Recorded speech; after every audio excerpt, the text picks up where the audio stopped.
Hulikam sa Gimbal, Iloilo ang isang SUV na nagpabali-baliktad matapos mahagip ng pampasaherong jeep. Sa Hulo-Sulo naman, 3 ang patay matapos masunog ang inuupahan nilang gusali. Ang mainit na balita hatid ni Efren Mamak ng GMA Regional TV. Sa Hulo-Sulo alam taon, no? Dari na yung mga bombero nag-rescue, nakakawahan. Naglalagablab na apoy ang kinakaharap ng mga bumbero sa nasusunog na 2-story commercial building sa Hulo-Sulo. Matapos ang halos 1 oras, tumambad ang pinsala at trahedya. Nasawi ang 3 magkakaanak na umuupa sa ikalawang palapag.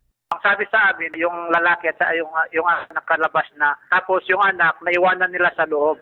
Yun ang binalik na yun, hindi na sila nakabalik kaagad. Umabot sa 400,000 pesos ang pinsala ng sunog. Inaalam pa ng BFP ang sanhi ng apoy at kabuuang bilang ng mga pamilyang apektado. Sugatan din ang 2 kawani ng BFP. Dead on arrival sa ospital ang 49 anyos na lalaking residente ng Barangay Lapasan, Cagayan de Oro City matapos makuryente habang nagpipintura sa isang hotel. Sa investigasyon ng pulisya, bigla umanong dumikit sa live wire ng isang poste ng kuryente ang metal scaffolding na tinutungtungan ng biktima. Nahulog ang biktima mula sa scaffolding. Dahil sa insidente, panandaliang nawalan ng supply ng kuryente sa lugar.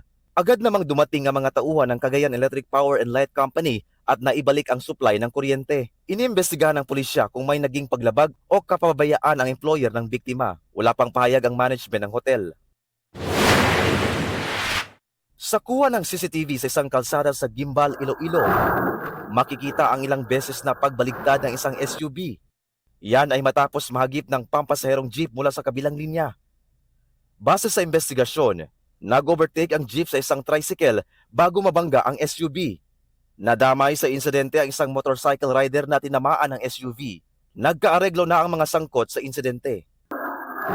Efren Mamak ng GMA Regional TV, nagbabalita para sa GMA Integrated News.